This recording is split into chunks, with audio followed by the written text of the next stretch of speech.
മഹാലക്ഷ്മി സീരിയലിൻ്റെ ഇന്നത്തെ mega എപ്പിസോഡിൻ്റെ promo review വിശേഷങ്ങളിലേക്ക് എല്ലാവർക്കും സ്വാഗതം. അങ്ങനെ നമ്മളുടെ പ്രതാപൻ്റെ അമ്മ പ്രതാപനോട് ചായ എടുത്തുകൊണ്ട് വരാമെന്നും പറഞ്ഞ് അടുക്കളയിൽ വരുന്ന സമയത്ത് മോഹിനി അമ്മയെ കണ്ട് ആകെ ഷോക്കാവുന്നുണ്ട്. അങ്ങനെ ഷോക്കായി നിൽക്കണ മോഹിനിയോട് പ്രതാപൻ്റെ അമ്മ പറയുന്നുണ്ട്, എടി മോഹിനി, എന്തോ കരിഞ്ഞ മണം വരുന്നുണ്ടല്ലോ, ദേ ദോശ കരിയണതാ, നീ അത് ഓഫ് ചെയ്യടിയെന്ന് പറയുമ്പം മോഹിനിക്കാണെങ്കിൽ അനങ്ങാൻ പറ്റണില്ല. കാരണം മോഹിനിയുടെ പുറകിലായിട്ട് തന്നെ നമ്മളുടെ മഹാലക്ഷ്മി നിൽക്കുന്നത് കൊണ്ട് മോഹിനി അനങ്ങുന്നില്ല. ആ സമയത്ത് പ്രതാപൻ്റെ അമ്മ വേഗം തന്നെ മോഹിനിയുടെ കയ്യെ പിടിച്ച് വലിച്ചിട്ട്, നീ എന്താടി ഇങ്ങനെ നിൽക്കണേ, അതായത് ദോശ കരിഞ്ഞു പോകണമെന്ന് പറഞ്ഞ് വലിക്കണ സമയത്ത് നമ്മളുടെ മഹാലക്ഷ്മി പുറകിൽ നിൽക്കണ കാണുന്നു. പക്ഷേ പ്രതാപൻ്റെ അമ്മ വിചാരിക്കുന്നത് അത് ശരിക്കും മഹാലക്ഷ്മിയുടെ പ്രേതമാണെന്നാണ്. മഹാലക്ഷ്മി ആണെന്നൊന്നും അവർക്ക് തോന്നണില്ല. കാരണം കുറേ ദിവസങ്ങളായിട്ട് മഹാലക്ഷ്മിയുടെ പ്രേതത്തെ പേടിച്ച് തന്നെയാണല്ലോ എല്ലാവരും ജീവിച്ചുകൊണ്ടിരിക്കുന്നത്. അതുകൊണ്ട് പ്രേതമാണെന്ന് കരുതി അവർ വലിയവായിൽ ഇങ്ങനെ നൊലോളിക്കുന്നുണ്ട്. ആ സമയത്ത് മോഹിനി ചോദിക്കുന്നുണ്ട്, അമ്മ എന്തിനാ ഇങ്ങനെ കരയണേന്ന്. ഈ നേരത്താണെങ്കിൽ നമ്മളുടെ മഹാലക്ഷ്മി ഒരു ഭീകര രൂപം പോലെ മുഖമൊക്കെ ഇങ്ങനെ യക്ഷിയെക്കൂട്ട് കാണിച്ചുകൊണ്ട് പ്രതാപൻ്റെ അമ്മയുടെ അടുത്തേക്ക് ചെല്ലണമുണ്ട്. ആ സമയത്ത് അവർ കരഞ്ഞു വിളിച്ച് ഓടണു. പിന്നീട് മഹാലക്ഷ്മി പെട്ടെന്ന് തന്നെ അവിടെ നിന്ന് മാറിപ്പോകുന്നുണ്ട്. അപ്പുറത്തെ റൂമിലോട്ട് പോയി അവിടെ മറിഞ്ഞു നിൽക്കുന്നുണ്ട്. ഈ സമയത്ത് ഓടിപ്പോയ പ്രതാപൻ്റെ അമ്മ എന്തോ ഒരു സംശയം തോന്നിയതുപോലെ തിരിഞ്ഞു നിന്നിട്ട് മോഹിനിയോട് ചോദിക്കുന്നുണ്ട്, എടി മോഹിനി, നിൻ്റെ പുറകിൽ ആരാടി നിന്നേന്ന്. ആ സമയത്ത് മോഹിനി പറയുന്നുണ്ട്, ഇവിടെ ആരും ഉണ്ടായിരുന്നില്ലല്ലോ അമ്മ, അതൊക്കെ അമ്മയ്ക്ക് തോന്നണേയിരിക്കുമെന്ന്. അല്ല, നീ ആരോടൊക്കെയോ സംസാരിക്കണ കേട്ടിട്ടാണല്ലോ ഞാനും കൂടി വന്നേ, അപ്പോൾ ഇവിടെ ആരും ഉണ്ടായിരുന്നില്ലേന്ന് ചോദിക്കുമ്പോൾ, ഞാൻ ഈ രാവിലെ ആരോട് സംസാരിക്കാനാ അമ്മേ, അതൊക്കെ അമ്മയ്ക്ക് തോന്നണേയിരിക്കും എന്ന് പറയണു. ഈ സമയത്ത് പ്രതാപൻ്റെ അമ്മ കരയണതൊക്കെ കേട്ടിട്ട് പ്രതാപൻ അങ്ങോട്ട് വരുന്നുണ്ട്. വരുന്ന സമയത്ത് പ്രതാപനോടായിട്ട് പ്രതാപൻ്റെ അമ്മ രഹസ്യം പറയും പോലെ പറയുന്നുണ്ട്, എടാ അവളുടെ പ്രേതം ഇവിടെ ഉണ്ടായിരുന്നൂടാ, ഞാനിപ്പോൾ കണ്ടതാ, മോഹിനിയുടെ പുറകിലായിട്ട് അവൾ നിൽക്കുന്നുണ്ടായിരുന്നു. ഞാൻ അവളെ കണ്ട് പേടിച്ചു പോയി. എന്തായാലും ഇവളുടെ നിപ്പും ഭാവമൊക്കെ കണ്ടിട്ട് ഇവളുടെ മേത്ത് അവളുടെ പ്രേതം കയറിയിട്ടുണ്ടെന്നാണ് എനിക്ക് തോന്നണേന്ന് പറയണു. ആ സമയത്ത് മോഹിനി ചോദിക്കുന്നുണ്ട്, നിങ്ങൾ എന്താ ഇങ്ങനെ രഹസ്യമായിട്ട് പറയണത്, നിങ്ങൾ എന്നെ ഇങ്ങനെ സൂക്ഷിച്ച് നോക്കണേ എന്താണെന്നൊക്കെ ചോദിക്കുമ്പം പ്രതാപൻ്റെ അമ്മ പറയുന്നുണ്ട്, അവളുടെ മോളുടെ പ്രേതത്തെ കണ്ട് നമ്മൾ പേടിച്ചു എന്ന് അവളോട് പറയാൻ പറ്റുമോ, അതുകൊണ്ട് നീ ഒന്നും പറയണ്ടെന്ന് പറയണു. ആ സമയത്ത് മോഹിനിയെ ഇങ്ങനെ സംശയത്തോടു കൂടി തന്നെയാണ് ഇവർ നോക്കണേ. എന്നിട്ട് പ്രതാപൻ്റെ അമ്മ പറയുന്നുണ്ട്, എടാ എന്തായാലും ഇന്നലെ അവൾ നമ്മളോട് പറഞ്ഞില്ലായിരുന്നോ അവളുടെ റൂമിൽ വരുമ്പം പാലപ്പൂവിൻ്റെ ഗന്ധം ഉണ്ടെന്ന്. അപ്പോൾ ഇന്നലെ തൊട്ട് അവളുടെ മോൾ ഇതിൻ്റെ ഉള്ളിൽ കയറിയേക്കണെയാണ്. എന്തായാലും ഇവളുടെ ദേഹത്ത് അവൾ കയറിയിട്ടുണ്ടാവും. അതുകൊണ്ട് നമ്മളിനി ഇവളെ പേടിക്കണം. ഇപ്പം ഇവളുടെ മോളെ അല്ല പേടിക്കേണ്ടത്, ഇവളായിരിക്കും ഇനി നമ്മളുടെ കഴുത്തിന് പിടിക്കാൻ വരണേന്നൊക്കെ പറഞ്ഞ് ഇങ്ങനെ പേടിച്ച് പ്രതാപനും പ്രതാപൻ്റെ അമ്മയും അവിടെ നിന്ന് അങ്ങോട്ട് പോകുന്നുണ്ട്. പിന്നീടാണെങ്കിൽ നമ്മളുടെ കരുണയും ഉണ്ണിയും കൂടി വീട്ടിലോട്ട് വരാൻ വേണ്ടിയിട്ട് രാവിലെ തന്നെ എഴുന്നേറ്റ് റെഡിയാവാണ്. ആ സമയത്ത് ദുർഗ പറയുന്നുണ്ട്, എന്തായാലും നേരം വെളുത്തിട്ട് നിങ്ങൾ പോയാൽ മതി, ഇരുട്ടുള്ളപ്പോൾ പോയിട്ടുണ്ടെങ്കിൽ ഇനി അവളുടെ പ്രേതത്തെ കണ്ടെങ്ങാനും നിങ്ങൾ പേടിച്ചെങ്കിലോ, അല്ലെങ്കിൽ തന്നെ ഇന്നലെ വാമേട്ടം കണ്ട് പേടിച്ചിരിക്കുക. ആ സമയത്ത് കരുണ പറയുന്നുണ്ട്, എന്തായാലും ഞങ്ങൾ കുറച്ച് സമയം കഴിഞ്ഞിട്ടേ അമ്മ ഇവിടുന്ന് പോകുന്നുള്ളൂ, ഇരുട്ടൊക്കെ മാറി വെളിച്ചം വന്നിട്ടേ പോകണുള്ളൂ, അമ്പലത്തിലും പോയിട്ട് വീട്ടിലോട്ട് പോകാമെന്ന് പറയുന്നു. ഈ സമയത്ത് നമ്മളുടെ കരുണയുടെ ഫോൺ ബെല്ലടിക്കുന്നുണ്ട്. കരുണ വേഗം ചെന്ന് ഫോൺ എടുത്തതും അച്ഛനാണല്ലോ വിളിക്കണേ, എന്തായിരിക്കുമോ ഈ സമയത്ത് വിളിക്കണേന്നും പറഞ്ഞ് എന്താ അച്ഛാന്ന് ചോദിക്കുന്ന സമയത്ത് പ്രതാപൻ പറയുന്നുണ്ട്, മോളെ ഒരു സംഭവം ഉണ്ടായി, എന്താ അച്ഛാ കാര്യം പറയാമെന്ന് പറയുമ്പം മോളും ഉണ്ണിക്കുട്ടനും ഇങ്ങോട്ട് വരുമ്പോൾ ഒരുപാട് സൂക്ഷിക്കണം. ആ മഹാലക്ഷ്മിയുടെ പ്രേതത്തെ അമ്മ ഇപ്പോൾ അടുക്കളയിൽ വെച്ച് കണ്ടു, മോളുടെ അമ്മയുടെ ഒപ്പം അവൾ അടുക്കളയിൽ നിൽക്കുന്നുണ്ടായിരുന്നു എന്ന് പറഞ്ഞു. ആ സമയത്ത് കരുണ ചോദിക്കുന്നുണ്ട്, അപ്പോൾ അമ്മ കണ്ടില്ലേന്ന് ചോദിക്കുമ്പം അമ്മ കണ്ടിട്ടില്ല, മുത്തശ്ശി മാത്രമേ കണ്ടിട്ടുള്ളൂ, മുത്തശ്ശി അവളെ കണ്ട് പേടിച്ചു പോയി. അപ്പോൾ അമ്മയ്ക്ക് എന്തെങ്കിലും മനസ്സിലായെന്ന് ചോദിക്കുമ്പം അമ്മയ്ക്കൊന്നും മനസ്സിലായിട്ടില്ല. പക്ഷേ ഞങ്ങൾക്ക് എല്ലാവർക്കും ഒരു ബലമായ സംശയം എന്താണെന്ന് വെച്ചാൽ ഇനിയിപ്പോൾ ആ മോഹിനിയുടെ ദേഹത്ത് അവളുടെ പ്രേതം കയറിയിട്ടുണ്ടോയെന്നാണ്. കാരണം മോഹിനിയുടെ ചില സമയത്ത് നോട്ടവും സംസാരവും ഒക്കെ കാണുമ്പോൾ ഞങ്ങൾക്ക് അങ്ങനെ തോന്നുന്നുണ്ട് മോളെ, അതുകൊണ്ട് മോളും ഉണ്ണിയും ഒന്ന് സൂക്ഷിക്കണം, ഇവിടെ വന്നാലും മോഹിനിയുടെ അടുത്തുനിന്ന് കുറച്ച് അകലം വലിച്ച് നിന്നാൽ മതി, ഇനിയിപ്പോൾ അവളായിരിക്കും നമ്മളെ ഉപദ്രവിക്കാൻ പോണേ എന്നൊക്കെ ഇങ്ങനെ പ്രതാപം പറയുന്നുണ്ട്. ഇത് കേട്ടതും കരുണയ്ക്കാണെങ്കിൽ ഒന്നും കൂടിയും പേടിയാവാണ്ട. ഈ സമയത്ത് കരുണ പറയുന്നുണ്ട്, ശരി അച്ഛാ, ഞങ്ങൾ കുറച്ച് നേരം കഴിഞ്ഞിട്ടേ അങ്ങോട്ട് വരുന്നുള്ളൂ, വെളിച്ചം വന്നിട്ട് പോന്നാൽ മതിയെന്നാ ഇവിടെ അമ്മയും പറയണേന്ന് പറയുമ്പോൾ പ്രതാപം പറയുന്നുണ്ട്, അത് മതി മോളെ, അവളിപ്പോൾ ഏത് സമയത്ത് എവിടെ നിന്ന് ആക്രമിക്കുമെന്നൊന്നും നമുക്ക് പറയാൻ പറ്റില്ലല്ലോ, അതുകൊണ്ട് മോള് നല്ലോണം സൂക്ഷിക്കണം കേട്ടോ എന്നൊക്കെ പറഞ്ഞ് ഫോൺ വയ്ക്കുന്നുണ്ട്. പിന്നീട് ദുർഗ ചോദിക്കുന്നുണ്ട്, എന്താ മോളെ അച്ഛൻ പറഞ്ഞതെന്ന് ചോദിക്കുമ്പം അത് ഇന്ന് വെളുപ്പിന് മുത്തശ്ശി അടുക്കളയിൽ ചെന്ന സമയത്ത് അവിടെ ആ ലക്ഷ്മിയുടെ പ്രേതത്തെ കണ്ട് മുത്തശ്ശി പേടിച്ചു, അമ്മയുണ്ടായിരുന്നു അടുക്കളയിൽ, അപ്പോൾ അമ്മ കണ്ടില്ലേ എന്ന് ചോദിക്കുമ്പം അമ്മ കണ്ടൊന്നുമില്ല, മുത്തശ്ശി മാത്രമേ കണ്ടുള്ളൂ. പിന്നെ അച്ഛനും മുത്തശ്ശിക്കും ഇപ്പോൾ ഉള്ള സംശയം എന്നാന്ന് വെച്ചാൽ ഇനിയിപ്പോൾ അവളുടെ പ്രേതം അമ്മയുടെ ദേഹത്ത് കൂടിയിട്ടുണ്ടോയെന്നാണ്. കാരണം അമ്മയുടെ നോട്ടവും ഭാവമൊക്കെ ആ ഒരു രീതിയിലാണെന്ന് അവർ പറയണേ, അതുകൊണ്ട് എന്നോടും ഉണ്ണിയേട്ടനോടും വീട്ടിൽ ചെന്നാലും നല്ലോണം സൂക്ഷിക്കണമെന്ന് അച്ഛൻ പറഞ്ഞതെന്ന് പറയുന്നു. അത് കേട്ടതും ദുർഗ പറയുന്നുണ്ട്, ഇനിയിപ്പോൾ നമ്മൾ എന്ത് ചെയ്യും എൻ്റെ ഭഗവാന്, ഇതറിഞ്ഞെങ്കിൽ അവളെ കൊല്ലണ്ടായിരുന്നു. ജീവിച്ചിരുന്ന അവളെയും കൊണ്ട് ഇത്രയും ശല്യം ഉണ്ടായിരുന്നില്ല. മരിച്ചിട്ട് ഒരു ദിവസം പോലും നമുക്ക് സന്തോഷിക്കാൻ പറ്റിയിട്ടില്ല. ഈ ഓണത്തിന് സന്തോഷമായിട്ട് സദ്യ കഴിക്കാൻ പോലും പറ്റുമെന്ന് എനിക്ക് തോന്നണില്ല എന്നൊക്കെ ദുർഗ പറയുന്നുണ്ട്. ആ സമയത്ത് ഉണ്ണി പറയുന്നുണ്ട്, അതൊന്നും അമ്മ പേടിക്കണ്ട, എന്തായാലും അമ്മാവനും അമ്മായിയൊക്കെ ഇങ്ങോട്ട് വരുമല്ലോ എന്ന് പറയുമ്പം ദുർഗ പറയുന്നുണ്ട്, ഇല്ലട ഉണ്ണി, അവർ വരില്ല. വാമേട്ടനക്ക് പുറത്തേക്ക് ഇറങ്ങാൻ തന്നെ പേടിയായിട്ട് അവിടെ ഇരിക്കുകയെന്ന് ഏടത്തി പറഞ്ഞ്. അതുകൊണ്ട് വാമേട്ടനൊക്കെ അവിടെ തന്നെ സദ്യ ഉണ്ടാക്കി കഴിക്കുള്ളൂ, ഇങ്ങോട്ടൊന്നും മഞ്ഞില്ല എന്നാണ് പറഞ്ഞത്. ഇനിയിപ്പോൾ അവരിവിടെ വന്ന സമയത്ത് ആ മഹാലക്ഷ്മിയുടെ പ്രേതം എങ്ങാനും ഇങ്ങോട്ട് വന്നെങ്കിലോ എന്നുള്ള പേടി കൊണ്ട് അവർ വരാത്തേന്ന് പറയണു. ആ സമയത്ത് ഉണ്ണി പറയുന്നുണ്ട്, അതിനിപ്പോൾ എന്താ, ഇവിടെ മഞ്ജുവും മേഹേട്ടനും ഉണ്ടല്ലോ, അമ്മ സമാധാനമായിട്ട് നിൽക്കുക, എന്തായാലും ഞങ്ങൾ പോയിട്ട് വരാമെന്നും പറഞ്ഞ് ഉണ്ണിയും കരുണയും യാത്ര പറഞ്ഞ് ഇറങ്ങുന്ന സമയത്ത് ദുർഗ അങ്ങോട്ട് വന്നിട്ട് പറയുന്നുണ്ട്, മക്കളെ സൂക്ഷിച്ച് പോകണോട്ടോ, വണ്ടിയൊക്കെ പതിയെ ഓടിച്ചാൽ മതി, അവൾ ഏത് നിമിഷവും വണ്ടിയുടെ മുമ്പിലോട്ട് ചാടാം, അങ്ങനെ ആക്സിഡൻ്റൊക്കെ ഉണ്ടാവാൻ സാധ്യതയുണ്ട്, അതുകൊണ്ട് വളരെ സൂക്ഷിച്ച് പതിയെ പോയാൽ മതി എന്ന് പറയുന്നു. ഞങ്ങളങ്ങനെ സൂക്ഷിച്ച് പോയിക്കോളാം അമ്മയെന്നും പറഞ്ഞുകൊണ്ട് അവർ പോകുന്നുണ്ട്.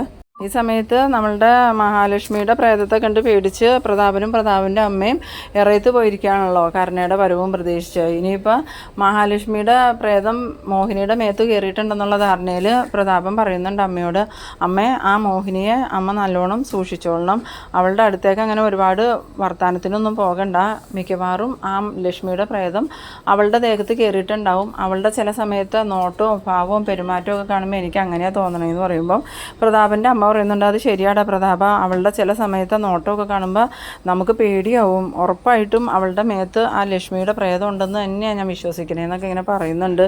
ഈ സമയത്ത് പ്രതാപൻ പറയുന്നുണ്ട്, കരുണമോളും ഉണ്ണിയും അവിടെ നിന്ന് പുറപ്പെട്ടു എന്നാണ് പറഞ്ഞത്, ഇതുവരെ ഇവിടെ എത്തിയില്ലല്ലോ, ഇനി അവർ വരുന്ന വഴിക്ക് അവളെ എങ്ങാനും കണ്ട് പേടിച്ചെന്തെങ്കിലും അപകടം വന്നായിരിക്കുമോ എന്ന് ചോദിക്കുമ്പം പ്രതാപൻ്റെ അമ്മ പറയുന്നുണ്ട്, നമുക്ക് കുറച്ച് നേരം കൂടി നോക്കാം, അവരിപ്പോൾ തന്നെ എത്തുമായിരിക്കുമെന്ന്. അങ്ങനെ ഇവർ സംസാരിച്ചിരിക്കുന്ന സമയത്ത് നമ്മളുടെ മഹാലക്ഷ്മി ആണെങ്കിൽ ആരും കാണാതെ പുറത്തേക്ക് ഇറങ്ങി പോകുന്നുണ്ട്. അപ്പോൾ മഹാലക്ഷ്മിയുടെ കയ്യിൽ നമ്മളുടെ മോഹിനി കുറേ ദോശയും സാധനങ്ങളൊക്കെ ഉണ്ടാക്കി ഒരു പാത്രത്തിലാക്കി കൊടുക്കുന്നുണ്ട് കേട്ടോ. അപ്പോൾ പ്രതാപൻ്റെ അമ്മയുടെയും ശ്രദ്ധയപ്പെടാതെ തന്നെ മഹാലക്ഷ്മി ഗേറ്റിൻ്റെ പുറത്തേക്ക് എത്തുന്നുണ്ട്. അവിടെയാണെങ്കിൽ നമ്മുടെ മാർക്കോയും അനന്തും മഹാലക്ഷ്മിയെ കാത്ത് നിൽക്കുന്നുണ്ടായിരുന്നു. അങ്ങനെ മഹാലക്ഷ്മി മാർക്കോയുടെയും അനന്തുവിൻ്റെയും കൂടെ കാറിൽ കയറി പോകുന്നുണ്ട്. അവർ പോയി കുറച്ച് സമയം കഴിഞ്ഞതും നമ്മളുടെ ഉണ്ണിയും കരുണയും കൂടി കാറിൽ അങ്ങോട്ട് വരുന്നുണ്ട്. ഉണ്ണിയും കരുണയും വന്ന ഒച്ച കേട്ടതും മോഹിനി അടുക്കളയിൽ നിന്ന് വേഗം തന്നെ മുൻവശത്തേക്ക് വരുന്നുണ്ട് കേട്ടോ. ആ സമയത്ത് ഇറയത്തിരുന്ന പ്രതാപനും പ്രതാപൻ്റെ അമ്മയും ഓടി അവരുടെ അടുത്തേക്ക് ചെല്ലുന്നുണ്ട്. രണ്ട് കരുണ ഇറങ്ങി വന്നിട്ട് മുത്തശ്ശി ഹാപ്പി ഓണമെന്നൊക്കെ പറഞ്ഞ് മുത്തശ്ശിയെ കെട്ടിപ്പിടിക്കുന്നുണ്ട്. അതുപോലെ തന്നെ പ്രതാപനോടും കെട്ടിപ്പിടിച്ച് സംസാരിക്കുകയൊക്കെ ചെയ്യുന്നുണ്ട്. ആ സമയത്ത് പ്രതാപൻ ചോദിക്കുന്നുണ്ട്, നിങ്ങൾ വരുന്ന വഴിക്ക് പ്രശ്നമൊന്നും ഉണ്ടായില്ലല്ലോ അല്ലേ എന്ന് ചോദിക്കുമ്പോൾ, ഇല്ല അച്ഛാ, ഒരു പ്രശ്നവും ഉണ്ടായില്ല. നിങ്ങൾ അവളെ കാണുമോ എന്തെങ്കിലും ചെയ്തോ എന്ന് ചോദിക്കുമ്പോൾ, ഇല്ല, ഞങ്ങൾ അവളെ കണ്ടൊന്നുമില്ല, ഞങ്ങൾക്ക് പ്രശ്നമൊന്നും ഉണ്ടായില്ല എന്ന് പറഞ്ഞു. ആ സമയത്ത് കരുണ ചോദിക്കുന്നുണ്ട്, അമ്മ എന്തെന്ന് ചോദിക്കണോ. അങ്ങനെ ചോദിക്കുന്ന സമയത്താണ് നമ്മളുടെ മോഹിനി ഇറയത്തോട്ട് ഇറങ്ങി ചെല്ലണത്. അപ്പോൾ മോഹിനിനെ കണ്ടിട്ട് എല്ലാവരും അങ്ങോട്ട് ഭയങ്കര ഷോക്കായി നിൽക്കുന്നുണ്ട്. കാരണം മോഹിനി നല്ല വില കൂടിയ സാരിയൊക്കെ കൊടുത്ത് നല്ല ആഭരണങ്ങളൊക്കെ ഇട്ട് അണിഞ്ഞൊരുങ്ങി തന്നെയാണ് ഇറങ്ങി വരുന്നത്. അപ്പോൾ ഇത് കാണുമ്പോൾ അവർക്ക് ഭയങ്കര പേടി തോന്നുന്നുണ്ട്. കാരണം ലക്ഷ്മിയെ കാണാനില്ല എന്നുള്ള വിഷമത്തിലിരിക്കുന്ന അമ്മ ഇങ്ങനെ അണിഞ്ഞൊരുങ്ങി വരണമെങ്കിൽ ഉറപ്പായിട്ടും ആ ലക്ഷ്മിയുടെ പ്രേതം അമ്മയുടെ ശരീരത്തിൽ കയറിയിട്ടുണ്ടാവും. ആ ലക്ഷ്മി ആയിരിക്കും ഇപ്പോൾ അണിഞ്ഞൊരുങ്ങി ഇങ്ങനെ വന്നിരിക്കണേന്നൊക്കെ ഇങ്ങനെ കരുണ മനസ്സിൽ ചിന്തിക്കുന്നുണ്ട്. ഇതേ അങ്ങനെ ഇവരെല്ലാവരും ഭയങ്കര അത്ഭുതത്തോടുകൂടി മോഹിനിനെ നോക്കിക്കൊണ്ട് എന്തായാലും ചോദിക്കുന്നുണ്ട്, നിങ്ങളെന്തായാലും ഇങ്ങനെ എല്ലാവരും, അല്ലെങ്കിൽ ഇവള് ഇത്ര ഭംഗിയായിട്ട് ഇങ്ങനെ അണിഞ്ഞൊരുങ്ങി വരുമൊന്നുമില്ല, മോള് കാണാനില്ലാത്ത സങ്കടത്തിൽ നിൽക്കുള്ളൂ എന്നൊക്കെ ഇങ്ങനെ മനസ്സിൽ ചിന്തിക്കുന്നുണ്ട്. അങ്ങനെ ഇവരെല്ലാവരും തുറിച്ച് നോക്കി നിൽക്കുന്ന സമയത്ത് മോഹിനി ചോദിക്കുന്നുണ്ട്, നിങ്ങളെല്ലാവരും എന്താ എന്നെ ഇങ്ങനെ നോക്കി നിൽക്കണേന്ന്. അപ്പോൾ ഇവർ പറയുന്നുണ്ട്, ഒന്നുമില്ല, പതിവില്ലാതെ അമ്മ ഇതുപോലെ അണിഞ്ഞൊരുങ്ങി വന്നിരിക്കുന്ന കണ്ടിട്ട് ഞാൻ നോക്കിയതാന്ന് കരുണ പറയുമ്പോൾ മോഹിനി ചോദിക്കുന്നുണ്ട്, അതെന്താ മോളെ, എനിക്ക് ഓണായിട്ട് അണിഞ്ഞൊരുങ്ങാനൊന്നും പാടില്ലേ, മോളും നല്ലോണം അണിഞ്ഞൊരുങ്ങി തന്നെയാലോ വന്നേക്കണേന്ന് പറയുമ്പം കരുണ പറയുന്നുണ്ട്, അതല്ല അമ്മ സാധാരണ ഇത്രയധികം അണിഞ്ഞൊരുങ്ങാറൊന്നുമില്ലല്ലോ, അതുകൊണ്ട് ഞാൻ ചോദിച്ചതാന്ന് പറയണു. എന്നിട്ട് മോഹിനി ഇവരോട് പറയുന്നുണ്ട്, വാ എന്നാൽ നമുക്ക് ഭക്ഷണം കഴിക്കാം, ഞാൻ എല്ലാം റെഡിയാക്കി വെച്ചിട്ടുണ്ട്, മോൾക്ക് ഇഷ്ടമുള്ള എല്ലാ കറികളും ഞാൻ ഉണ്ടാക്കി വെച്ചിട്ടുണ്ട്, വാ മോളെന്നും പറഞ്ഞ് കരുണയെയും ഉണ്ണിയെയും വിളിച്ചുകൊണ്ട് അകത്തേക്ക് പോകുന്നുണ്ട്. പിന്നീട് കാണിക്കുന്നത് നമ്മളുടെ കണ്ണൻ ഇങ്ങനെ മഹിയെ കാണാണ്ട് ഇങ്ങനെ നോക്കി നിൽക്കുകയാണ്. ആ സമയത്ത് അനന്തും മാർക്കോയും മഹാലക്ഷ്മിയും കൂടി കണ്ണൻ്റെ അടുത്തേക്ക് വരുന്നുണ്ട്. എന്നിട്ട് കണ്ണൻ ചോദിക്കുന്നുണ്ട്, എന്തായി, താൻ പോയിട്ട് അമ്മയ്ക്ക് സമ്മാനമൊക്കെ കൊടുത്തോ, അമ്മയെ കണ്ടോ, സംസാരിച്ചോ എന്ന് ചോദിക്കുമ്പം അത് ഭയങ്കര രസമായിരുന്നു കണ്ണേട്ടാ, ഞാൻ അവിടെ കൊണ്ടുപോയി അമ്മയ്ക്ക് സാരിയും സാധനങ്ങളൊക്കെ കൊടുത്തു. എന്നിട്ട് അമ്മ എനിക്ക് ദോശയൊക്കെ ചുട്ടു തന്നു. ഞങ്ങളങ്ങനെ അടുക്കളയിൽ ദോശയൊക്കെ കഴിച്ചുകൊണ്ടിരിക്കുന്ന സമയത്ത് ആ മുത്തശ്ശി അടുക്കളയിലേക്ക് വന്നു. എന്നിട്ട് ഞങ്ങൾ ആകെ പേടിച്ചു, കണ്ടുപിടിക്കുമല്ലോ എന്ന് ഓർത്ത്. അങ്ങനെ മുത്തശ്ശി എന്നെ കാണുകയും ചെയ്തു. പക്ഷേ അവർ വിചാരിച്ചിരിക്കുന്നത് ഞാൻ പ്രേതമാണെന്നല്ലേ, അതുകൊണ്ട് അവർ പേടിച്ച് കരഞ്ഞുകൊണ്ട് ഓടി. അങ്ങനെ ഞാനവിടെ മറഞ്ഞു നിന്ന് കുറച്ച് സമയം കഴിഞ്ഞ് അച്ഛനും മുത്തശ്ശിയും പേടിച്ച് അപ്പുറത്തേക്ക് പോയ സമയത്ത് ഞാനിങ്ങോട്ട് പോരുമായിരുന്നു എന്ന് പറയുമ്പോൾ കണ്ണൻ പറയുന്നുണ്ട്, അപ്പം ഇനിയിപ്പോൾ തന്നെ നേരിട്ട് എപ്പോൾ കണ്ടാലും അവർ തന്നെ പ്രേതമായിട്ട് തന്നെ കാണുള്ളൂ, താൻ ജീവനോടെ ഉണ്ടെന്ന് അവർ വിശ്വസിക്കില്ല എന്നൊക്കെ കണ്ണൻ പറയുമ്പോൾ ശരിയാ കണ്ണേട്ടാ, കാരണം എന്നെ നേരിട്ട് അടുത്ത് വെച്ച് കണ്ടിട്ടും മുത്തശ്ശിക്ക് മനസ്സിലായില്ല ഞാൻ ജീവനുള്ള ആളാന്ന്, ഞാൻ പ്രേതമാണെന്ന് തന്നെ ആ മുത്തശ്ശി വിചാരിച്ചേക്കണേ. അതുപോലെ തന്നെ മറ്റുള്ളവരും ഇനിയിപ്പോൾ എന്നെ കണ്ടാൽ ഞാൻ പ്രേതാന്ന് തന്നെ വിശ്വസിക്കുകയുള്ളൂ എന്നൊക്കെ മഹാലക്ഷ്മി പറയുന്നുണ്ട്. ആ സമയത്ത് നമ്മുടെ മാർക്കോയാണീ പറയുന്നുണ്ട്, ഇനി കണ്ണൻ സാറിൻ്റെ ശത്രുക്കൾ മഹാലക്ഷ്മി ജീവിച്ചിരിക്കുന്നുണ്ടെന്ന് അറിഞ്ഞിട്ടുണ്ടെങ്കിൽ അടങ്ങിയിരിക്കുമെന്ന് തോന്നണില്ല, അവർ ഇതിലും വലിയ കൊട്ടേഷനുമായിട്ട് ഇറങ്ങുമെന്ന് പറയുമ്പം കണ്ണൻ പറയുന്നുണ്ട്, അവരിറങ്ങട്ടെ, അപ്പോൾ അതിനുള്ള തിരിച്ചടി ഞാൻ അന്നേരം കൊടുത്തോളാം. ഇതുവരെയും ഞാൻ അവരോടും വിട്ടുവീഴ്ച ചെയ്തു, ഇനി എൻ്റെ ഭാഗത്തു നിന്ന് ഒരു വിട്ടുവീഴ്ചയും അവർക്ക് ഉണ്ടാവില്ല എന്ന് പറയുന്നു. ആ സമയത്ത് അനന്ത് പറയുന്നുണ്ട്, ഇനിയും മഹിയേയും കണ്ണനെയും ഉപദ്രവിക്കാൻ അവർ ശ്രമിക്കണമെങ്കിൽ അവരെ ഒന്നും വീട്ടിൽ താമസിപ്പിക്കരുത് കണ്ണ, എക്കേത്തിനെയും വീട്ടിൽ നിന്നും അടിച്ചിറക്കി വിട്ടോളണം എന്ന് പറയുന്നു. അങ്ങനെ ഇവർ സംസാരിച്ചിരിക്കുമ്പോൾ തന്നെ കണ്ണൻ മാർക്കോയോട് ചോദിക്കുന്നുണ്ട്, ഇനിയിപ്പോൾ എന്താ പരിപാടി, നാളെ ഓണമൊക്കെ കഴിഞ്ഞിട്ട് പോയാൽ പോരെയെന്ന് ചോദിക്കുമ്പം മാർക്കോ പറയുന്നുണ്ട്, ഇല്ല, ഞാൻ ഓണത്തിൻ്റെ അന്ന് രാവിലെ തന്നെ പോകും, ഒറ്റ ഓണത്തിനും ഞാനിവിടെ ഉണ്ടാവാറില്ല, എല്ലാ പ്രാവശ്യവും തോമസ് സാർ എന്നെയും കൂടെ ഓണസദ്യ ഉണ്ണാൻ വിളിക്കാറുണ്ട്, പക്ഷേ ഞാൻ വരാറില്ല, എന്നെ കാത്തൊരാൾ ഒരു സ്ഥലത്ത് ഇരിക്കുന്നുണ്ട്, ഓണത്തിൻ്റെ അന്ന് എന്തായാലും എനിക്ക് അയാളുടെ അടുത്ത് എത്തിയേ പറ്റൂ, ഞാൻ രാവിലെ പോയിട്ട് വൈകുന്നേരം ആകുമ്പോഴത്തേക്കും തിരിച്ചെത്തുമെന്ന് പറയുന്നു. ആ സമയത്ത് മഹാലക്ഷ്മിയൊക്കെ ചോദിക്കുന്നുണ്ട്, അത് ആരാ മാർക്കോയുടെ സ്വന്തക്കാരോ ബന്ധുക്കളോ ആരെങ്കിലും ആണോ എന്ന് ചോദിക്കുമ്പം മാർക്കോ പറയുന്നുണ്ട്, അതൊന്നും ഇപ്പോൾ പറയാറായിട്ടില്ല, സമയമാകുമ്പോൾ ഞാൻ നിങ്ങളോട് പറയാമെന്ന് പറയുമ്പോൾ അനന്ത് ചോദിക്കുന്നുണ്ട്, അതെന്താ മാർക്കോ, ഞങ്ങൾ മാർക്കോയ്ക്ക് അന്യരാണോ ഞങ്ങളോടെല്ലാം ഒളിച്ചു വയ്ക്കാൻ, ഞങ്ങളുടെ എല്ലാ രഹസ്യങ്ങളും ഞങ്ങൾ മാർക്കോയോട് പറയാറുണ്ടല്ലോ, അപ്പോൾ മാർക്കോയ്ക്ക് അത് പറയാൻ പാടില്ലെന്ന് ചോദിക്കുമ്പം ഇതിൽ രഹസ്യങ്ങളൊന്നുമില്ല അനന്ത് സാറേ, ഞാൻ സമയമാകുമ്പോൾ നിങ്ങളോട് പറയാം. അങ്ങനെയൊക്കെ പറഞ്ഞ് മാർക്കോ യാത്ര പറഞ്ഞ് പോകുന്നുണ്ട്. പിന്നീട് കാണിക്കുന്നത് നമ്മളുടെ പ്രതാപനും അതുപോലെ കരുണയും ഉണ്ണിയും പ്രതാപൻ്റെ അമ്മയും കൂടി സദ്യ കഴിക്കാനായിട്ട് ഇങ്ങനെ തറയിൽ ഇരിക്കുന്നുണ്ട്. ആ സമയത്ത് മോഹിനി കൂടുന്ന എല്ലാവർക്കും ഇലയൊക്കെ വെച്ച് കൊടുക്കുന്നുണ്ട്.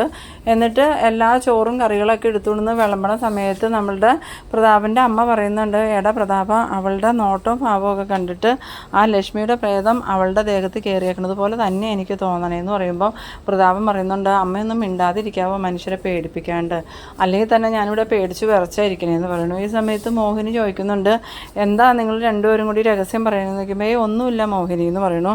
അങ്ങനെ നമ്മളുടെ പ്രതാപൻ്റെ മനസ്സിലപ്പോൾ മോഹിനിയുടെ ദേഹത്ത് മഹാലക്ഷ്മിയുടെ പ്രേതം ഉണ്ടെന്നുള്ളൊരു തോന്നൽ പറഞ്ഞതുകൊണ്ട് തന്നെ മോഹിനി ഇങ്ങനെ കറികളും സാധനങ്ങളൊക്കെ വിളമ്പി കൊടുക്കുന്ന സമയത്ത് പ്രതാപന് പെട്ടെന്ന് തന്നെ മോഹിനിയുടെ നേരെ നോക്കുമ്പം അത് മഹാലക്ഷ്മിയാണെന്ന് തോന്നുന്നുണ്ട്. അങ്ങനെ പ്രതാപൻ അയ്യോ പ്രേതമെന്നും പറഞ്ഞുകൊണ്ട് ഭയങ്കരമായിട്ട് അങ്ങോട്ട് കരയണമുണ്ട്. ആ സമയത്ത് മോഹിനി ചോദിക്കുന്നുണ്ട്, നിങ്ങളെന്താ ഈ പ്രേതം എന്നും പറഞ്ഞ് കരയണേന്ന് ചോദിക്കുമ്പം അല്ല, അത് ഒന്നുമില്ല മോഹിനി, എനിക്കങ്ങനെ പ്രേതം പറഞ്ഞ പോലെ തോന്നിയെന്ന് പറയുന്നു. ആ സമയത്ത് നമ്മളുടെ മോഹിനിയാണെങ്കിൽ മനസ്സിൽ ചിരിച്ചുകൊണ്ട് പറയുന്നുണ്ട്, നിങ്ങൾ കുറച്ചധികം പേടിക്കുക, ഇന്ന് എൻ്റെ മോള് എൻ്റെ ഒപ്പം ഇവിടെ ഇരുന്ന് ഓണസദ്യ കഴിക്കേണ്ടതാണ്, എൻ്റെ മോൾക്ക് അതിനുള്ള ഭാഗ്യം ഉണ്ടായില്ല, നിങ്ങൾ കാരണം അതില്ലാണ്ടായ, അതുകൊണ്ട് നിങ്ങളാരും ഇന്ന് ഓണസദ്യ സമാധാനമായിട്ടും സന്തോഷമായിട്ടും കഴിക്കരുത്, പേടിച്ച് തന്നെ കഴിക്കാവുള്ളൂ എന്നിങ്ങനെ മനസ്സിൽ വിചാരിക്കുന്നുണ്ട്. ഈ സമയത്താണെങ്കിൽ നമ്മളുടെ ഉണ്ണിയും കരുണയൊക്കെ മോഹിനീനെ ഒരു പേടിയോടുകൂടി തന്നെയാണ് കേട്ടോ നോക്കണത്. കാരണം പ്രതാപൻ പറഞ്ഞിട്ടുണ്ടല്ലോ മോഹിനിയുടെ ദേഹത്ത് മഹാലക്ഷ്മിയുടെ പ്രേതം കയറിയിട്ടുണ്ടെന്ന്. ആ ഒരു പേടി ഉണ്ണിക്കും ഉണ്ട് കരുണയ്ക്കും ഉണ്ട്. കാരണം മോഹിനിയുടെ ദേഹത്ത് മഹാലക്ഷ്മിയുടെ പ്രേതം ഉണ്ടെങ്കിൽ എന്തായാലും ഉണ്ണിയെയും കരുണയെയും വെറുതെ വിടില്ലല്ലോ. കാരണം മഹാലക്ഷ്മിയെ അപായപ്പെടുത്താൻ ഇവരെല്ലാവരും ഉണ്ടായിരുന്നല്ലോ. അതുകൊണ്ട് തന്നെ ആ ഒരു പേടിയിലാണ് നമ്മളുടെ കരുണയും ഉണ്ണിയും മോഹിനീനെ നോക്കണത് തന്നെ. ആ സമയത്ത് മോഹിനി ചോദിക്കുന്നുണ്ട്, മക്കളെ എന്താ മക്കളെ ഇങ്ങനെ നോക്കണത്, നിങ്ങൾക്ക് എന്തെങ്കിലും കുഴപ്പമുണ്ടോ എന്ന് ചോദിക്കുമ്പം ഉണ്ണിയും കരുണയും പറയുന്നുണ്ട്, ഇല്ല അമ്മേ, ഞങ്ങൾ വെറുതെ നോക്കിയതാണ്. അങ്ങനെ മോഹിനിയെ പേടിച്ചാണ് അവർ ഭക്ഷണമൊക്കെ കഴിക്കുന്നത്. പിന്നീടാണെങ്കിൽ നമ്മളുടെ മഞ്ജുവിനെ മേഘനാഥനെയാണ് കാണിക്കണത്. രാവിലെ മേഘനാഥനും മഞ്ജുവും എഴുന്നേറ്റ് വരുന്ന സമയത്ത് ദുർഗ വിവരങ്ങളൊക്കെ പറയുന്നുണ്ട്. ഇന്നലെ വാമേട്ടൻ ആ മഹാലക്ഷ്മിയുടെ പ്രേതത്തെ കണ്ട് പേടിച്ചു. അതുകൂടാതെ ഇന്ന് രാവിലെ കർണമോളുടെ അച്ഛൻ വിളിച്ചിട്ടുണ്ടായിരുന്നു. രാവിലെ മുത്തശ്ശി അടുക്കളയിൽ ചെന്ന സമയത്ത് അവിടെ കർണമോളുടെ അമ്മയുടെ കൂടെ ആ മഹാലക്ഷ്മി നിൽക്കുന്നത് കണ്ടു എന്നും പറഞ്ഞ് മുത്തശ്ശിയൊക്കെ ആകെ പേടിച്ചു. പിന്നെ അവർക്കുള്ളൊരു സംശയം കർണയുടെ അമ്മയുടെ ദേഹത്ത് ആ മഹാലക്ഷ്മിയുടെ പ്രേതം കയറിയിട്ടുണ്ടെന്ന്. അതുകൊണ്ട് തന്നെ അവരെല്ലാവരും ആ കർണയുടെ അമ്മയെ പേടിച്ച് അവിടെ നിൽക്കണേന്ന് പറയുന്നു. ഈ സമയത്ത് മേഘനാഥൻ പറയുന്നുണ്ട്, ഞാൻ അപ്പോഴേ പറഞ്ഞില്ലേ അപ്പച്ചി, അവള് ചില്ലറക്കാരിയല്ല, ദൈവങ്ങളെ കൂടെ കൊണ്ടുപോയി നടന്നുകൊണ്ടിരുന്നവളാണ്.